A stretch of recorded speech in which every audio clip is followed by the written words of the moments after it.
The following announcement has been paid for by the New World Order. Listen up, you blind slapnut. If I can be serious for a minute. This is the Flex Network.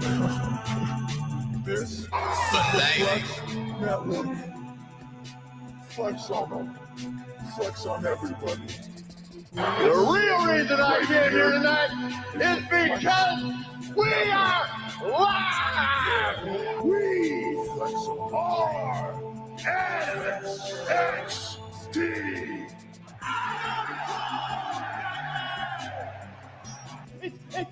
It's your time, folks! Sweet! A little bit of the bubbly. The preceding announcement has been paid for by the New World Order. For life. Ladies and gentlemen, boys and girls, children of all the ages. Oh, another week. Another great week. I mean, good God. This was a big week on wrestling and everything going on in the world of professional wrestling. I'm getting too flustered ahead myself. You know who this is. This is the SnowMan, and it is Thursday. That means it is another edition of the Flex Network Wrestling Weekend Review Show here, live on the Flex Network, live on Facebook, live on YouTube, and live on that Twitter. Oh, a lot of stuff, a lot of so chaotic moments. We had AEW Revolution this past Saturday. We're gonna talk about that. I will guarantee you we're gonna talk about that. We had announcements for the Hall of Fame. We had an announcement for the Hall of Fame coming up, and the impacts of what's coming up from last year. We know what's coming up for this Saturday for Impact Wrestling and Sacrifice. We're going to talk a little bit about that and the ramifications for that. We're going to look back at what went down on Raw, SmackDown, NXT, AEW. The list just goes on and on of what went down, guys. We got some new surprises that went on this past weekend, and good God, I feel like you just needed a smoke for what everything that has been going on. It's just been crazy. But let's just get into it right away, guys. We're gonna start off talk what went on this week. Let's get into some news before we head into the recap of everything that went down this week. Let's talk about what went down, or let's get into the news quickly. Big news to kick off the show. The first inductee of this year's Hall of Fame class for WWE will be the one, the only Molly Holly. They made the announcement, of course, on the bump last couple days. She will be the first inductee of the 2021 class, which is a great honor for her. Multi-time women's champion. An all-around great wrestler back in the day, back in the Attitude Era, like the late edition of the Attitude Era. Of course, run around with those cousins of hers, the Hollies, and Crash and Hardcore. Lived on through the Ruthless Aggression era, winning multiple women's championships. Even spent some time with the Hurricane as Mighty Molly. Is such a great honor to see that Molly Hall is now going to be inducted into the 2001 class of Hall of Fame. That is going to be great. And we actually know that WrestleMania weekend, or sorry, not even weekend, WrestleMania week, I should say, they will be doing the class of 2020 and 2021 on Tuesday, April 6th. That is going to be so great to finally get last year's class into the Hall of Fame. Of course, we're talking the NWO, the Bella Twins, as you know, the top marquees from last year's Hall of Fame class. I know I'm forgetting some people. I know that there's more. Let me double check on that. I know it was NWO. I know it was the Bella Twins that are going in. And I can't try to remember who else off the top of my head. Oh yeah, Batista, JBL, Bulldog, and Jushin Thunder Liger. That's all who was all going in this past year. But because of COVID, they pushed that to now coming up this year's Hall of Fame class to be joined together, which is going to be great. So April 6th is going to look great. And then, of course, even bigger announcements that WrestleMania is back in business, ladies and gentlemen. They're going to be having their show with fans, paid fans in the stands. Tickets go on sale next Tuesday, starting from $35 all the way up to $2,500. And of course, believe I've said, it's been put out there that 25,000 attending people are going to be at each show. So a total of 50,000 people are going to be at both night events on April 10th and 11th. So that should be really great to see fans back in the stands, especially at WrestleMania. And on this road to recovery for everyone, hopefully by next year, maybe even actually I would say by next year we will have everyone back in the stands, and we should be rocking and rolling for WrestleMania 38. That's right, I said 38. WrestleMania 38 down there in Texas is going to be so good. Hopefully, by the time we get there. Yeah, because I believe we are at WrestleMania 37. We are. Let me check the notes. Check my notes on this one, but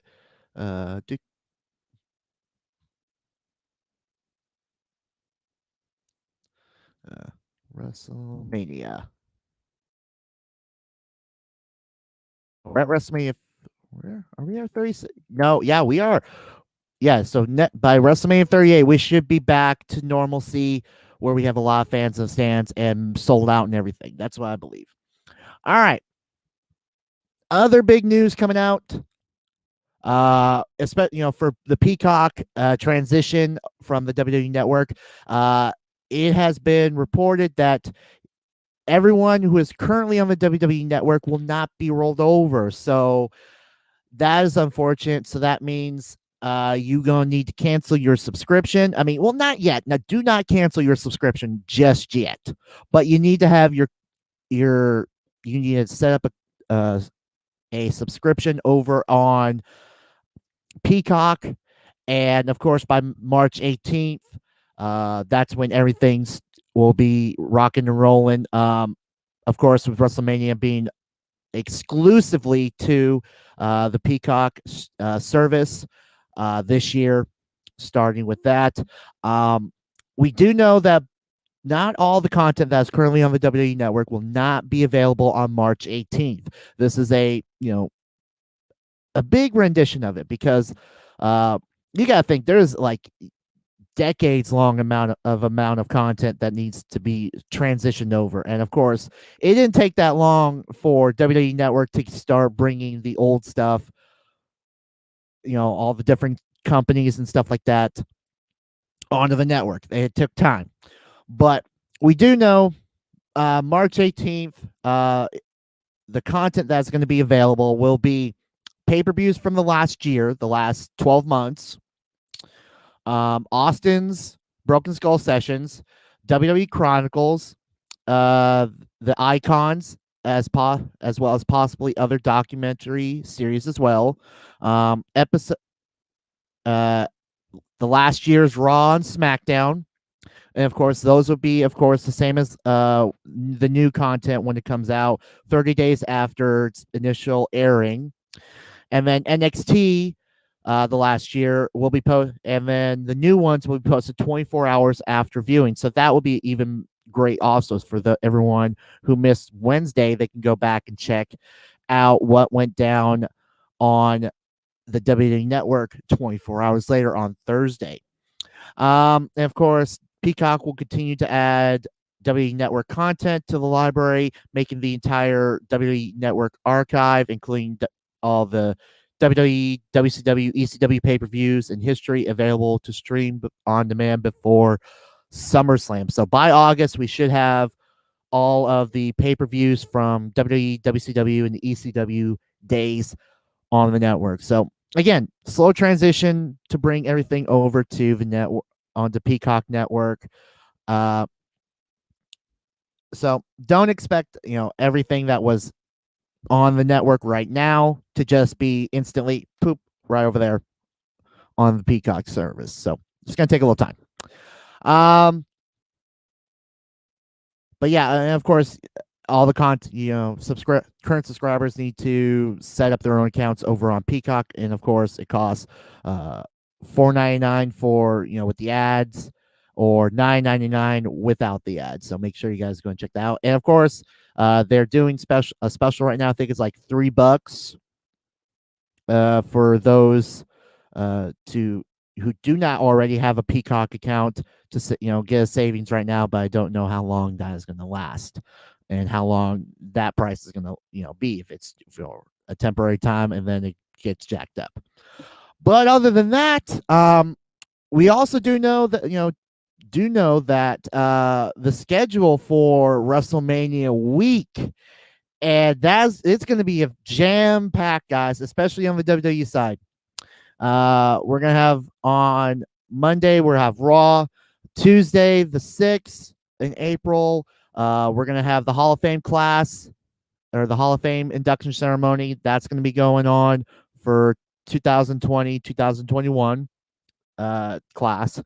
On the 7th, we're going to have night 1 of TakeOver Stand and Deliver.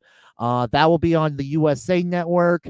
And then the next night, on April 8th, we're going to have TakeOver Stand and Deliver on Peacock, exclusively on Peacock. And also NXT UK will be, on Thursdays as normal. And then Friday will be SmackDown 205 Live. You got WrestleManias night 1 and night 2 on Saturday and Sunday. So WrestleMania week, guys, I hope you guys get your popcorn ready, have enough stamina, because it's going to be a long week for wrestling. And of course, AEW, you're going to have AEW, you have Impact. It's going to be tremendous, the amount of content you guys are going to have for WrestleMania week come for April 5th. So it's going to be very jam-packed to the brim. But that is going to be it for the news for this week, guys, because we got to get into what went down at Revolution, guys. What went down at Revolution? Holy enchilada, Johnny. Talk about new people showing up. We've got the one and only Christian Cage, the captain of the population, is now officially with All Elite Wrestling. Impact's Ethan Page is now officially with AEW, as he's no longer with Impact Wrestling. That one was those were some big shockers that I did not expect for them to sign. Especially Christian Cage, coming from the Royal Rumble and making an impact, getting back into the ring at the Royal Rumble and looking good. Thought he was going to get another run in WWE, but I guess not. So now he's hopped on over to AEW, and it's going to look great to see what they're going to do with Captain Charisma, Christian Cage. Let's run down what went down this past week, and we're going to talk about the big moment, the big issue from this past week at Revolution. So on the buy-in, we had the tag team match with Britt Baker and Maki Itoni taking on Rio and Thunder Rosa. It was a good matchup to open the card. Britt Baker and Itone pick up the victory. Again, I am the name butcherer. That is my gimmick here. I cannot tell you names from foreign lands without butchering it as bad as I can. It's a shame. The tag team AEW World Tag Team titles up for grabs. The Young Bucks taking on Jericho and MJF. It was a pretty good damn match, guys. The Young Bucks picking up the victory over Chris Jericho and MJF. It's unfortunate that the Inner Circle couldn't bring some more gold back to the Inner Circle. Would have been interesting, to say the least, to see Jericho and MJF as tag team champions. We had the tag team Casino Battle Royal for a future World Tag Team title shot. Ray Phoenix wins for Death Triangle. He and his partner will be in line for a tag team opportunity, and that will be Ray Phoenix and as soon as I can find who his partner was, it's like, Pac and Ray Phoenix will be challenging for the tag team titles at a later date. And again, it was a good tag team battle royal match. Unfortunately, we saw QT Marshall and Dustin Rhodes, kind of had a little taff. And I kind of see from both angles for QT Marshall. It's like, hey, those are our buddies, but Dustin Rhodes eliminating members of the Nightmare family, but it's like, dude, it's a battle royal. We have to eliminate people. The more people are out of here, the better our chances are at winning. And QT Marshall's like, no, they're our buddies. It's like, why'd you do that? It's like, I don't know why, but it's the common sense of a battle royal. You eliminate people, the better your chances are. And I get it from QT's understanding. It's like, okay, they're our buddies. We need to keep them as long as we can.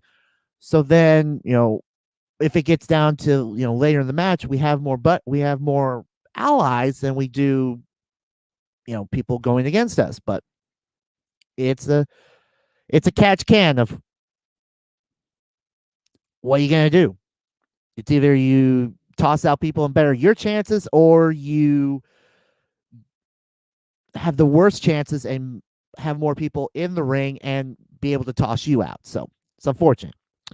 AEW Women's title up for grabs. Hiroka Shida taking on Ryo Mizunumi. It was a good matchup. Fast-paced action with these girls. Shida retains the title against the winner of the Women's Eliminator Tournament. Tag team action between Miro and Kip Sabian taking on best friends of Orange Cassidy, the freshly squeezed Orange Cassidy, and Chuck Taylor. And for a short, this was a really short match, guys. I have to say, this was a short match, but it was like, okay. All that, build up, between these guys, the wedding and what happened during the wedding with Orange Cassidy and Chuck Taylor, not really messing up the wedding, but more like messing up the wedding reception part. And everything is like for an almost 8-man match, guys. Okay, you could have pushed it like to at least a 10-minute match, but Miro and Kip Sabian pick up the victory. The big money match. Hangman Page taking on Matt Hardy. And of course, the winner gets the loser's first quarter earnings of 2021. It was a a damn good match, guys. I liked it.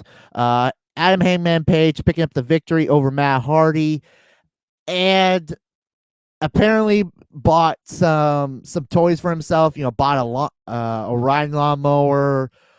As we saw on AEW, donated a lot of it to charity. So, uh, it was fun to watch. And then the Face of the Revolution ladder match for a AEW TNT title opportunity on this past Wednesday show, with Cody Rhodes, Penta El Zero taking on Lance Archer, Ethan Page, Max Caster, and Scorpio Sky. This was a really good ladder match, guys. It was a really good ladder match. Scorpio Sky picking up the victory, and of course Ethan Page being the mystery of the last man into the ladder match. Didn't expect it, and he held well, man. I liked it. It was very fun. It was a really damn good match. I liked it. The street fight between Darby Allin and Sting, taking on Team Taz's Brian Cage, the FTW champion, and Ricky Starks. For a cinema match, I really liked it, guys. I really, really liked it. It was fun to for these guys to fight in an abandoned building, have a ring, and to see Sting and Darby coming out with somewhat matching / altering face paint, and to see what Brian Cage, suplexing and not only holding him to suplex, but carrying Darby Allin all, up a set of stairs with him, in that stalled out suplex, and then just decided to face drop or front drop him onto a garbage can, and then to have Ricky Starks and Hobbs, or I think it was Cage and Hobbs, just swinging Darby through some glass window that was just lying on the side of on the building. I mean, in the room. That was fun to watch. And then to have Darby just drop the elbow on Brian Cage from a second story all the way through a pallet, all the way through Brian Cage, and then just to watch Sting beat Ricky Starks in the middle of the ring. That was fun. But it was a damn good match, guys, for that cinema-style street fight. And then, of course, we get to what everyone has been talking about the last several days. The big exploding barbed wire death match for the AEW World Championship between Kenny Omega and Jon Moxley. Where do we go from here, guys? Because the idea, let's get something straight here, guys. The match itself was okay. Not really one of those matches that you could just say, wow, that was just incredible. It was just so damn bloody and good. It's like, no, it was kind of like video game-esque story version. Like, and I would say WWE 13, where actually no, WWE 12, where you had missions you had to do inside of a store, inside of the match that you were playing through. Where, oh yeah, I gotta get this opponent down to X amount of health, or do a move against it. It kind of felt like that, to where the match itself was having, of course, you had 3 areas of barbed wire around the ring ropes. One area, of course, with the toward the stage, no barbed wire. So it's like, okay, not really what I thought with the ring ropes as barbed wire. So you have ring ropes, but it's not barbed wire on all 4, areas, and the fact that there's ring ropes instead of barbed wire. In outside the ring, 3 areas, there was, let's just say, you get slammed through explosion zones. Okay, Not okay. Basically, barbed wire. If you go through it, a barbed wire board. If you go through it and it blows up. Okay, the blow up part was more like a pop, just a with a flash, like a firework flash. Like, oh, okay, not really what we were thinking on that one. And of course, you get slammed in the barbed wire on the the ropes. They explode. Not explode like in a movie esque or the way everyone was thinking it was going to explode, like, but more like firework, firecrackers explosion. It was still okay. But here's the main part, and I think I found the perfect video, or actually, I'll show you the video for it. But the match was good. Kenny Omega. I mean, they've literally used barbed wire baseball bat, chair wrapped in barbed wire. We saw blood from both guys. Mox got the worst of it, unfortunately. Mox got the worst of the bloodshed. And then near the end, we had Kenny swing an exploding barbed wire bat. And okay, that one was pretty cool. That part was pretty cool. The explosion right there. But to have Omega handcuff Moxley, or sorry, not, we're skipping ahead, but Omega beats Jon Moxley. It was a good finish. But then afterwards, apparently, no one got the memo of, okay, the match is over. The time limit's over. We don't need to milk this as much as we can, because the 30-minute time limit, there was supposed to be some epic explosion. The key word, there was supposed to be an explosion. But ladies and gentlemen, to sum up what went down and what we got, this is the video. I can only show you that what we're all thinking.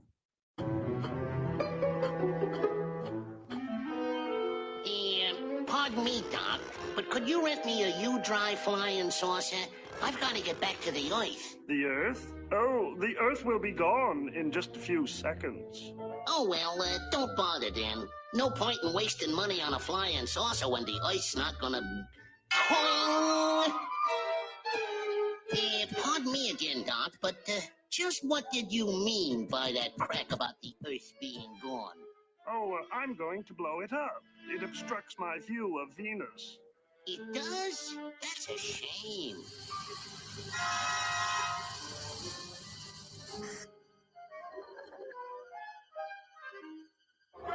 Get Mox. Somebody out now. Where's Bryce Remsburg? Pull him out. Everyone at ringside is taking cover. Moxley is helpless and handcuffed. For God's sakes. And he's... Look at Eddie Kingston. Eddie Kingston. What is Kingston doing out here? Kingston, one of Moxley's oldest friends. He's trying to get the handcuffs off. Eddie Kingston is unconscious. It's one of Moxley's oldest friends. You better lift him up and get him out of there, Kingston. Carry him over your back. Oh, Eddie, get him out. Eddie, get him out. Get him out. Take cover. Get him over. No. Kingston. Oh, my God. Kingston covering Jon Moxley. Where's the kaboom? There was supposed to be an earth-shattering kaboom.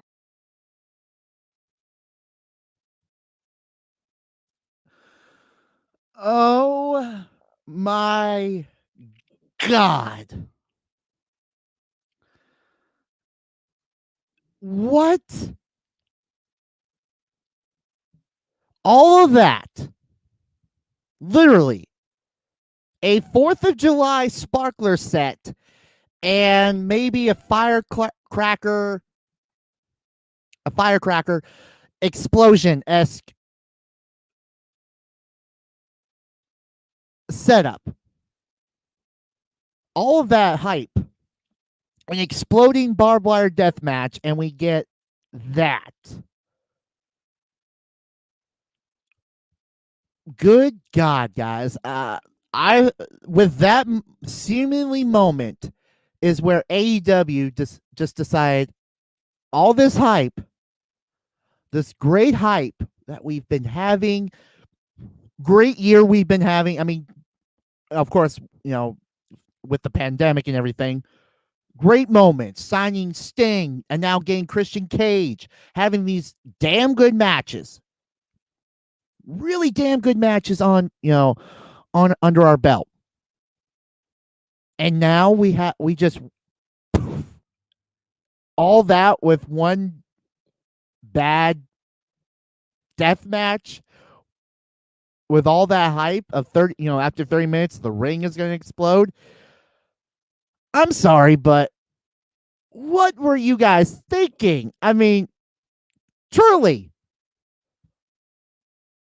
in all seriousness, people. What the Literally, I'm sure you guys can go find some some fireworks, of course, 4th of July or around New Year's, but you guys can go and buy some fireworks and go light them off like the Big Show tune fireworks or the Big Show fireworks, light them off and have a better explosion than what that was this past Sunday. Man, what a big letdown. Let's just go with that. A big letdown for their exploding barbed wire death match. Now, had that blown up, that explosion right there actually explode and had a fireball and that kind of atmosphere to where we all thought what we were going to get is what we got, was a lot better. Then I can tell you right now that the pay-per-view would have been a lot better.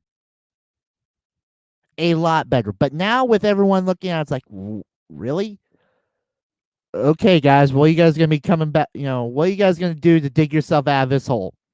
And of course, we'll get into that in a little bit with the AEW recap. But again, that was such a big letdown. All that hype and everyone wanting to see an exploding barbed wire death match with Mox and Kenny Omega for the AEW World Title. And you had a great card on top of that. You had a great card with it. A great supporting card with that. A street fight, a cinema-style street fight, obviously. A 6-man ladder match. A tag team battle royal. Tag team titles up for grabs. The women's title up for grabs. You had the big money match. So you had a great, a good supporting card to help with the pay-per-view to get, people in the door. And of course, I mean, granted, the barbed wire match was the one that everyone wanted to see and the main event. And everything else was just gravy on the cake. Or sorry, icing on the cake with this. But it just went poof like that. And it turned a potentially awesome pay-per-view into a okay pay-per-view. I mean, a good pay-per-view / okay pay-per-view. But that was what went down at AEW Revolution this past week. We do know that Double or Nothing will be May 30th, Sunday, May 30th, their next pay-per-view. Of course, 2 months' time. And can't wait to see what they're going to be doing. Of course, it was supposed to be at Vegas, but of course, we're still in pandemic mode and everything. Is now being transferred over to Daly's Place in Jacksonville, Florida. So, that, of course, where they're currently at right now for the pay-per-views and all their shows right now. Hopefully, AEW will get to go back on the. I mean, again, hopefully we can get back on the road soon with shows. AEW can go back to traveling again and actually building their brand again instead of just being a Florida-based show. And the same thing with NXT, WWE. All the promotions can get back to some form of normalcy and everything. Hopefully, we'll get probably by next maybe summer, maybe next year. Hopefully, we'll be back to some form of normalcy. But Again, can't wait. But let's get into what else went down this past week. SmackDown. Let's get into SmackDown, guys. This past week, we do know that we had a cage match between Daniel Bryan and Jey Uso. But let's look at what else went down on SmackDown. King Corbin taking on Montez Ford. King Corbin picking up the victory. Angelo Dawkins picking up a victory over Sami Zayn in one-on-one action. Dominic taking on Chad Gable in another one-on-one action. I think actually pretty much the end SmackDown this past week was all one-on-one actions. Dominic picking up the victory over Chad Gable. Women's action, we had Bianca Belair taking on one half of the women's tag team champs, Shayna Baszler. That one was an okay match with Bianca picking up the victory over Shayna. Cesaro beating Murphy in one-on-one action. And then the cage match, Daniel Bryan taking on Jey Uso. Daniel Bryan wins. He gets a shot at the Universal title at Fastlane. It's a pretty good match, in that cage between these guys. Daniel Bryan picks up the victory. He will get a title shot at Fastlane against Roman Reigns. Other than that, SmackDown was okay. Wasn't great. Wasn't bad. It was okay. It was a precursor. I would say, unfortunately, I think this is a precursor to what was going to happen over the weekend. It was okay. But Monday, let's head on over to Monday Night Raw. Talk a little bit what went down on Raw. We had a WWE Championship match to kick off the show. Bobby Lashley making his first title defense against the former champ, The Miz. And let's get something real straight here with The Miz. You had these great, you're making it seem like you're a conspiracy victim here. We've already had that conspiracy victim played out already. Chris Jericho, many years ago on WCW. But here's the thing, Miz. There was a lot of people tweeting happily that you are no longer the WWE champion. And with good reason. Let's be honest, a very good reason. You had a scheduled WWE title defense last Monday night. You set yourself up for this title defense because you made the deal with the devil. You made the deal with the almighty Lashley MVP for Lashley services at Elimination Chamber. Lashley did the business of taking out whoever won the WWE title inside the Elimination Chamber after it was over. You came out, cashed in your Money in the Bank contract. You became WWE champion. And when the debt was coming up to pass, you found any reason to stall. Oh, I have a cramp I have a muscle in my stomach. I have a cramp in my stomach, guys. Okay, I get an hour break. I get an hour to recuperate. Okay. Hour later. Let's wait. Let's have this match at WrestleMania. 6 weeks we can have the entire WWE universe drooling and wanting to see this match. We can get them excited to see Bobby Lashley versus The Miz. And then when that didn't work, you literally grabbed your title and ran. And I'm talking, you ran like someone stole your lunch money and you wanted to get it back from them, which was just so bad, guys. Come on. But Miz, you came back. You came back because you were forced to defend the WWE title. You lost in a lumberjack match to Bobby Lashley. And now you want your title back. After 1 week, not even 24 hours, I can't even say 24 hours. After 8 days of holding the title, you want your title match back, and you're going to make it sure that, you look ready, you're serious, you want your title back. It's like, no, man. Lashley should be the champion. And I'm glad he is the champion. I'm glad he is the WWE champion. Hopefully, he will make this title, be as impactful as Drew McIntyre's reign was this past year in this pandemic year. But I don't know. I don't know if he'll have the same, act as Drew McIntyre did with having the WWE title during the pandemic year. Winning the Royal Rumble, and then all this build up to face Brock Lesnar at WrestleMania. WrestleMania gets 86 to be done at the Performance Center. No fans. He wins, and then for that entire span of 365 days, well, almost 365 days, was the champion, lost to Randy Orton, gained it back, and then lost it at Elimination Chamber to you, and then obviously Bobby Lashley becomes champ by beating The Miz.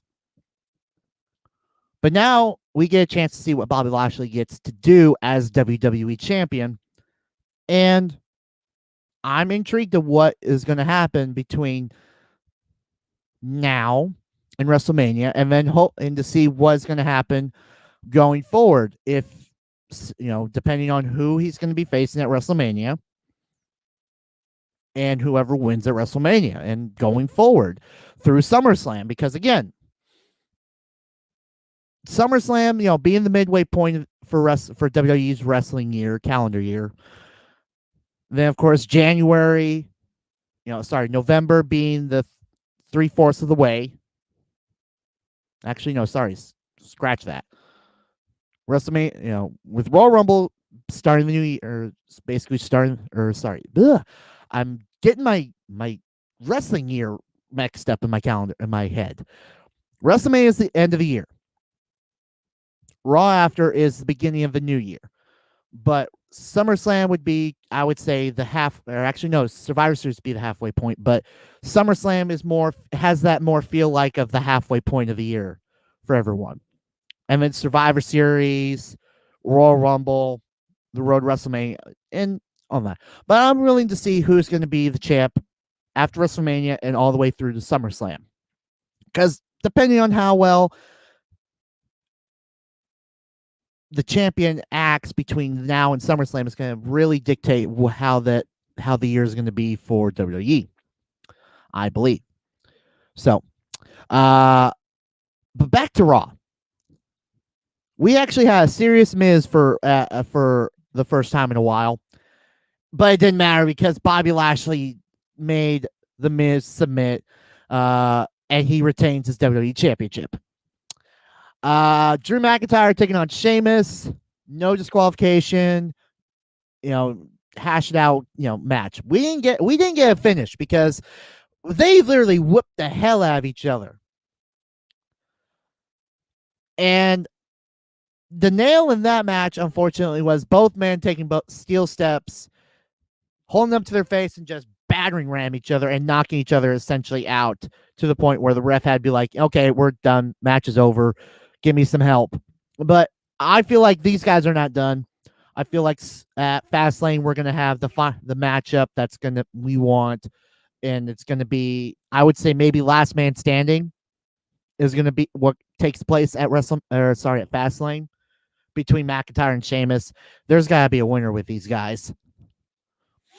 We had one-on-one match with Xavier Woods taking on Shelton Benjamin. We do know, I believe next week we're going to have the tag team titles up for grabs.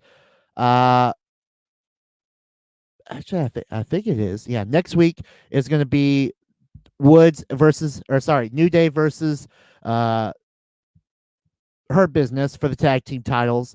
This week it was Xavier Woods taking on Shelton Benjamin. And it was a good match. Real good match. Xavier Woods picks up the victory over Shelton Benjamin.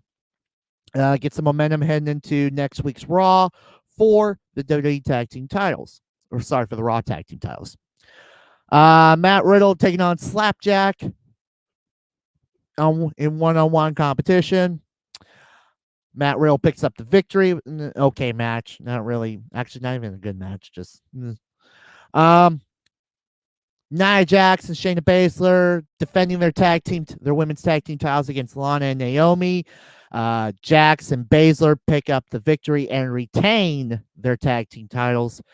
I'm still not fully sold yet with Lana and Naomi as a tag team yet, guys. I'm not yet fully sold. But I'm also still a little bit sour with how Jax and Baszler are still the tag team champions after last week's NXT. But we'll get to that in a short little bit with NXT. And then, of course, main event, AJ Styles taking on Randy Orton. AJ Styles picks up the victory over Randy Orton. And the dynamic story between these guys, between Orton, Bliss, and The Fiend just keeps getting cuckoo every week, guys, to the point where, like, we're interested. We're still hooked on this. We've been hooked since TLC, since Orton burned The Fiend out the door. But I feel like maybe by the time we get to Fastlane, The Fiend will be back and we'll have the program built to start heading into WrestleMania with The Fiend and Randy Orton. To something crazier. I would even bet it's going to be crazier than last year's Firefly Funhouse match with Cena and Wyatt. I bet it's going to be even crazier than that. Guarantee. But we'll have to wait and see. But that is Raw for the week. I mean, Raw was good. It was a good week this week for Monday Night Raw. But let's get into something we normally haven't been talking about on this show. We haven't talked about Impact Wrestling in a while, guys. You know, it's been a while since we've talked about Impact Wrestling. And not really for good reason, but mainly because, again, I don't get to watch it. I don't have that channel that Impact Wrestling is on. So I don't get to watch it. I have to follow it through Twitter and the videos on there. But, and I keep saying the big, but I do know what's on the horizon for these guys. And boy, oh boy, this is going to be very interesting because, but actually, let's run down what went down.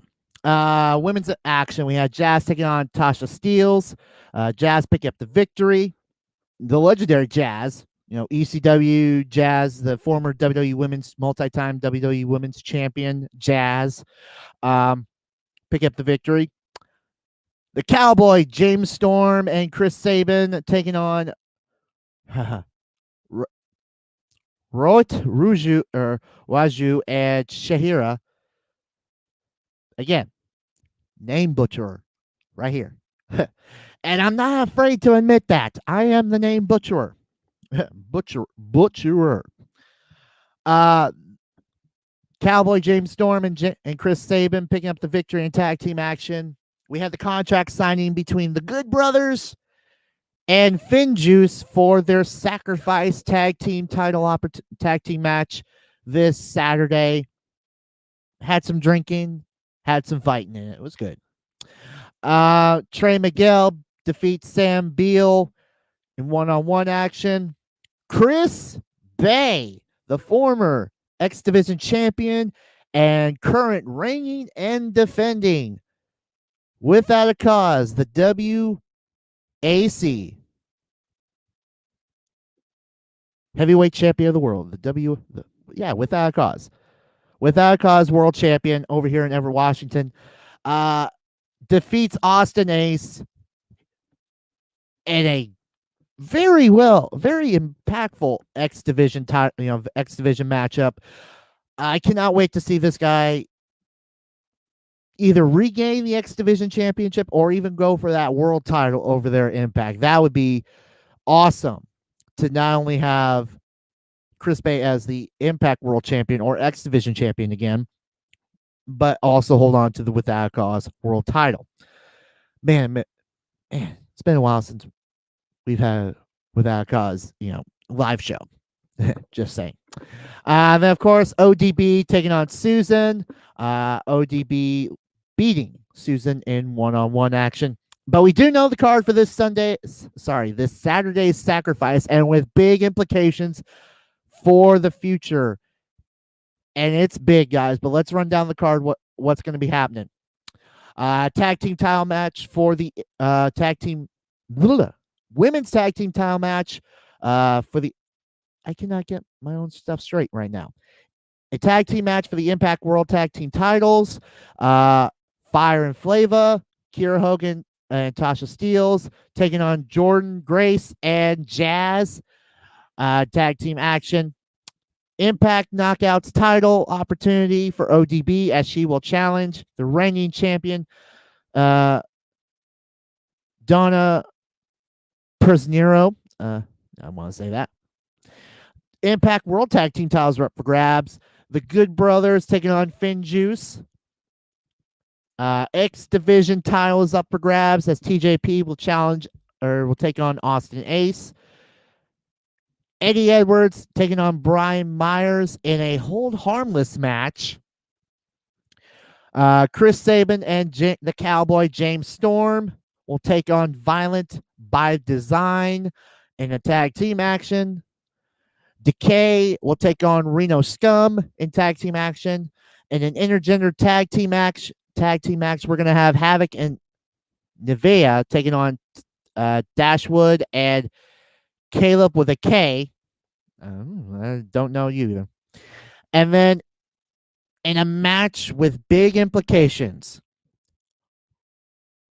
Rich Swann will take on Moose in a one-on-one match to unify the Impact World's Heavyweight title and the TNA World's Heavyweight title in a title-for-title unification match. But it's not over, because the winner of this match at Sacrifice will then move on to Rebellion April 24th to defend said world title, the undisputed Impact World title, against the AEW World's Heavyweight Champion in Kenny Omega and another title-for-title match. So that means Impact and AEW, this is going to get very interesting, to say the least. Kenny Omega taking on the winner of the Rich Swann or Moose for the world titles, or for both the AEW world title and the Impact world title at Rebellion in April. That is some big implications. That is some big matches right there coming up. And this is going to be fun to see who comes out ahead this Saturday at Sacrifice on Impact Plus. So make sure you guys are going to check that out. But let's head on over and talk NXT, because they had some big announcements this week, guys. And none bigger than, of course, the 2-night event for WrestleMania week with TakeOver Stand and Deliver. That is going to be happening. But the second announcement was because of the previous week's screw job, essentially, of Dakota Kai and Raquel Gonzalez not getting the women's tag team titles because of the screwed up situation that happened last week with the women's tag team title match. NXT now has its own NXT women's tag team titles and is naming Dakota Kai and Raquel Gonzalez as its first ever champions. That was impactful right there. That was awesome. And then, of course, later on in the night, they would be defending the titles against some challengers. But we'll get on from that, because to kick off the night, we had the women's title opportunity for Toni Storm as she takes on Io Shirai in a awesome matchup to start the night. Io Shirai picks up the victory and beats Toni Storm. I would say that these girls are now even. Toni Storm, of course, beat Io Shirai back at the first ever Evolution for the Mae Young Classic title. And then, of course, Fast forward years later, Io Shirai beats Toni Storm for the NXT Women's title. Pete Dunne taking on Jake Atlas in one-on-one action. Pete Dunne picking up the victory in a good match. And of course, NXT Women's Tag Team titles up for grabs. Shotzi Blackheart and Ember Moon challenging the new champs, the first ever champs, Dakota Kai and Raquel Gonzalez. And this was a really great matchup, to say the least. Go back and watch this. It was awesome. And I keep saying this for some reason, but the women seem to kill it every week. The women of NXT are killing it. It is awesome matches you need to check out. Shotzi and Ember beat Dakota Kai and Raquel Gonzalez to become the new NXT Women's Tag Team Champs. I mean, it's unfortunate that this had to happen. I mean, literally, I would not have thought that this was going to happen, to say the least. To see new titles created, and already we have first ever champs, and then now within even what 30-40 minutes, maybe even less than that, we have new champs. Haven't been champs for a day, and we have new champions. It's unfortunate that it had to happen on NXT this week, but that's the nature of the beast. We have new tag team champions in Shotzi Blackheart and Ember Moon. Great action. Xia Li taking on Kane Carter. Xia Li wins via disqualification thanks to Casey Catanero just going to town on Xia with a crutch. Legado del Fantasma taking on Grizzled Young Veterans in tag team action. Legado del Fantasma picking up the victory in that. We do see on the horizon that the current champions of the cruiserweights, Santos Escobar and the Irish Ace, Jordan Devlin, are going to be coming up heads up, because Jordan Devlin's coming on over here, guys. He's now free and clear to come back to UK or United States NXT, and we can finally, hopefully next week, figure out how we're going to settle this for the combined NXT, to have one NXT Cruiserweight champion. Because remember, before this whole pandemic, 365 days ago, Jordan Devlin was the NXT champion, or Cruiserweight champion. Pandemic happens. He can't come over here. He's stuck in in the UK. He can't defend. So we have the interim Cruiserweight Championship tournament. Santos Escobar wins. He's the champ, and he's been holding on to the title ever since. And of course, over on UK side, Jordan Devlin's been defending the title. He's been doing good. He's held on to it for all this time. So now Jordan Devlin's free and clear to come on over here. And now it looks like we're going to soon have that title unification to decide who's going to be the one and only Cruiserweight champion in NXT. Because let's see. Well, let's just see how long he has technically been holding on to it. Yeah. Devlin won it back on January 25th of 2020. And of course, Santos won it back on May 27th. So it's been a while.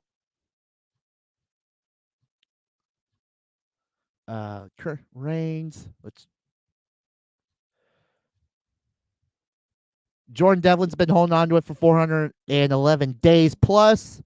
And of course, Santos has been holding on to his version since for the last 288 days. So it's been a while, guys. But we're gonna get that, hopefully finally get that title unification coming up soon. Maybe even in the next several weeks, guys. Wouldn't be surprised, or even at during WrestleMania week, guys. That should be fun to watch. And of course, main event NXT World Titles up for grabs. Finn Balor taking on Adam Cole in the main event. This was a one heck of a match. Finn Balor retains. Adam Cole now has to focus up on his former undisputed buddy, Kyle O'Reilly. And it looks like we may have a new challenger to the Prince, as Karrion Kross looks like he wants a shot at regaining his NXT title that he had to vacate after Great American Bash back in July. And of course, we may even be seeing a new challenge. Actually, we are going to be seeing a new challenger for the NXT Women's title, as Io Shirai wants to now try her luck against Raquel Gonzalez one-on-one, which should be here's my money, take it now. That should be a damn good matchup right there. But NXT on fire as usual, killing it. But let's head on over to Dynamite and let's see how they were going to clean up the mess that they made at Revolution with the barbed wire massacre. Dynamite this past week, we had Phoenix taking on Matt Jackson. Phoenix picking up the victory in a good matchup. Cody taking on Seth Gargis. I cannot say his name. Cody picking up the victory via submission. Ethan Page's first night on Dynamite, taking on Lee Johnson. Ethan Page picks up the victory in his first AE Dynamite matchup. In an 6-person tag, we had Hiroka Shida, Thunder Rosa, and Ryo Mizunumi taking on Britt Baker, Maki Ito, and Nyla Rose in six-woman tag action. And this was pretty good. We're very pretty good. Hiroka Shida, Thunder Rosa, and Ryo Mizunumi picks up the victory on this night. The TNT title up for grabs as the winner of the Face of the Revolution ladder match, Scorpio Sky, challenging a very well damaged Darby Allin from the street fight this past weekend. Darby picks up the victory in a very good match against Scorpio Sky. Afterwards, I guess Darby was like, "Hey, semi-hard slap, like, good job, man. Nice match." Scorpio flips his lid and just attacks Darby, leaving him out cold. Essentially making a change there in attitude, thinking he was this close to the TNT title, but came up short. That was the matches for this week. But of course, the big scoop, the big news out of this one is that the War Council with the Inner Circle, man, did it produce? Everyone, Jericho, wanting to decide, maybe it's time we add someone. Well, MJF thinking, hey, no, actually, we need to subtract someone. And, out comes Sammy Guevara. It's like, hey, I need to show you this. And of course, Inner Circle, MJF, Santana Ortiz, and Jake Hager, coming up with a plan of, hey, man, we need to take out Jericho. So, and that didn't work. That plan didn't work out as MJF got booted from the Inner Circle, but revealed that he may be out, but he hasn't been wanting to work with trying to get to get Jericho out of the Inner Circle. He's just been secretly getting his own crew together. And of course, we get the surprise reveal of FTR, Tully Blanchard, Shawn Spears, and Wardlow, and they completely throttled the Inner Circle for the first time in a long time, that we've seen all the members just laid out. And I think this is going to be a very, very well executed move of a power struggle right now with MJF and his kind of four horsemen ish looking group. I mean, think about it. You got the tag team of FTR. You have MJF, obviously, probably going to be the head of it. So the woo, Sean Spears, maybe the Tully of the group to a point, and then of course Wardlow as the muscle. So, and then of course Tully Blanchard as the manager to a point. But I mean, I actually can't really say. I mean, well, Wardlow would be MJF's muscle, so to a point. But yeah, it's just gonna be very interesting to see how they're gonna do this Inner Circle versus the MJF crew going forward, especially heading towards Double or Nothing, or even their over the next several weeks, or even next month, to see how they're going to handle each other. Should be good. We do know next week's card for St. Patty's Day Slam. We know that we're gonna have a 10-man tag with Jurassic Express, Bear Country, taking on Matt Hardy, Private Party, and the Butcher and the Blade. We're gonna have a one-on-one match between Cody Rhodes and Penta El Zero Miro. We're gonna have tag team match between the Impact World Tag Team Champs, the Good Brothers, taking on Jon Moxley and Eddie Kingston. And then main event for next week will be an unsanctioned lights out match, and anything goes with Dr. Britt Baker taking on Thunder Rosa. That's going to be a wee top of the morning to you for next week. That's going to be one hell of a good shillelagh on the St. Patty's Day Slam for next week's Dynamite. But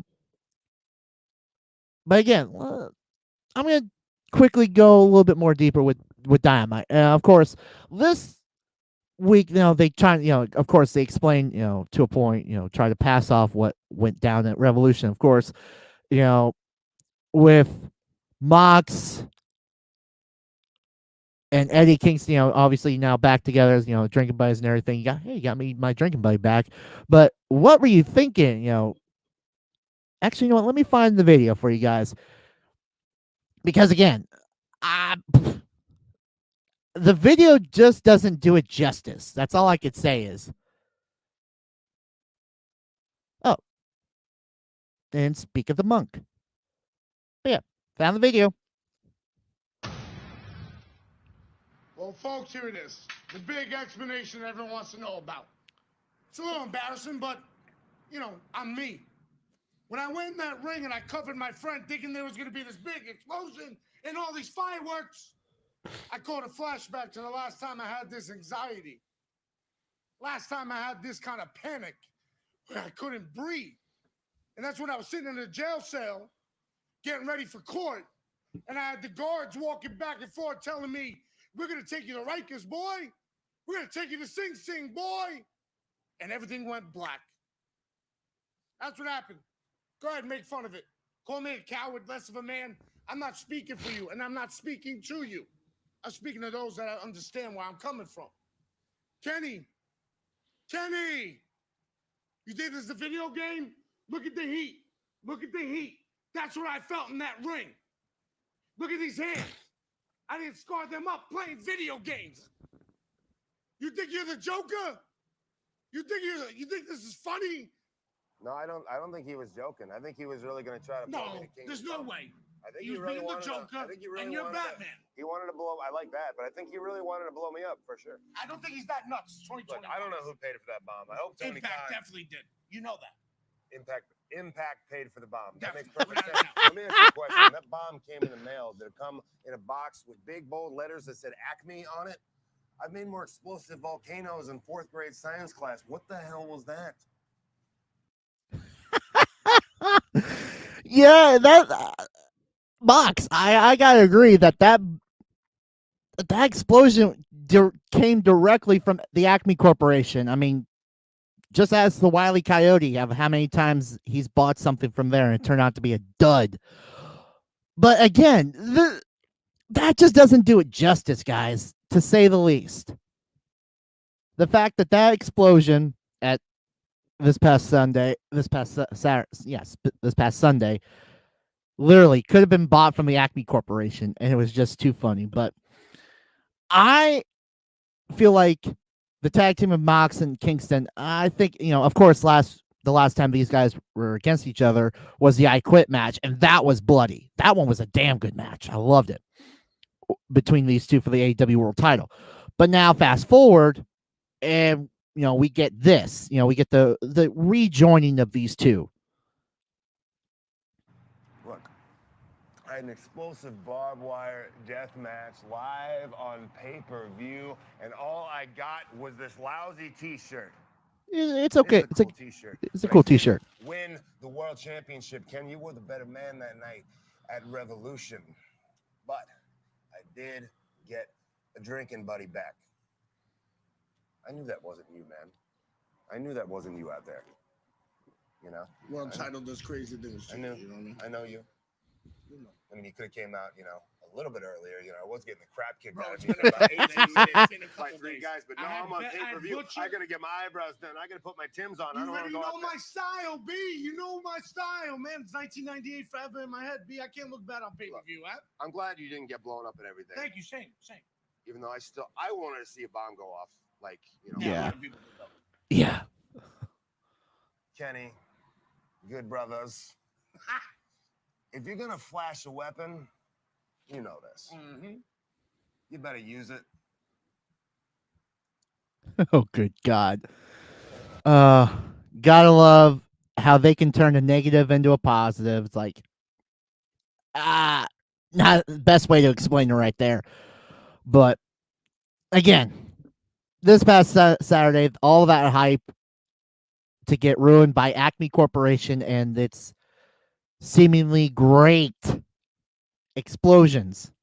But all right, that's gonna be it for me, guys. I've got nothing left in the tank for you this week. After this crazy week of wrestling moments, action, everything that went in this week, go back and rewatch it all, guys. It was just crazy. But yeah, that's gonna be it for me, guys. Let's do a little house clean before we peace on out of here for the week. Switch. Let's get back to the AEW world. Be sure to like, follow, and subscribe to everything here on the Flex Network. You should be liking and subscribing to us on Facebook, Twitter, YouTube, all of our channels. And of course, all of our channels are, you can follow us at, this is Twitter. You can follow us at, for your fantasy football and football content, you can follow us at the Flex Network 1. You can follow us on Twitter for your MMA, UFC, and mixed martial and boxing, fight stuff. Anything with fighting at MMA Evergreen. And of course, on the other side of the world, you should be following us for your wrestling content, which you should be because you're watching this. You should be following us at the Flex Network the FlexNet _PW Elite. Our YouTube pages, you can follow us at, find us at Flex Network and Flex Network Wrestling for your YouTube content. And then, of course, we are always on that podcast. We are everywhere. Like, subscribe, 5-star us, share us with everyone. But if we're not somewhere where you listen to podcasts, let us know. We'll get there and we'll flex on it. But that is going to be it for me, guys. I'm going to peace on out of here for this week. Man, I think I need something stronger than the Dew for this past week. But that is going to be it for me, guys. I will see you guys next week for another edition of the Wrestling Week in Review show here on the Flex Network. So, for myself, the SnowMan, I will see you guys later. Peace out. This has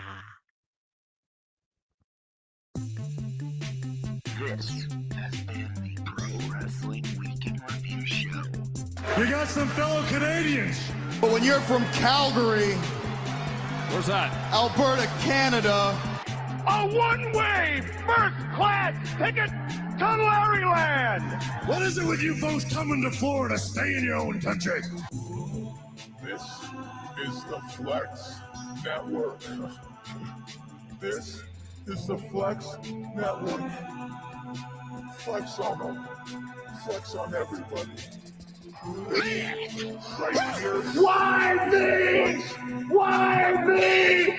Why me? Don't blame Canada. Blame yourself. Feels like showtime every minute to me. I can't help it. No. That's my story, and I'm sticking to it. Ta-ta for now. We're out of time. Good night on Nitro. The preceding announcement has been paid for by the New World Order. Well, you're welcome, Jurassic Slap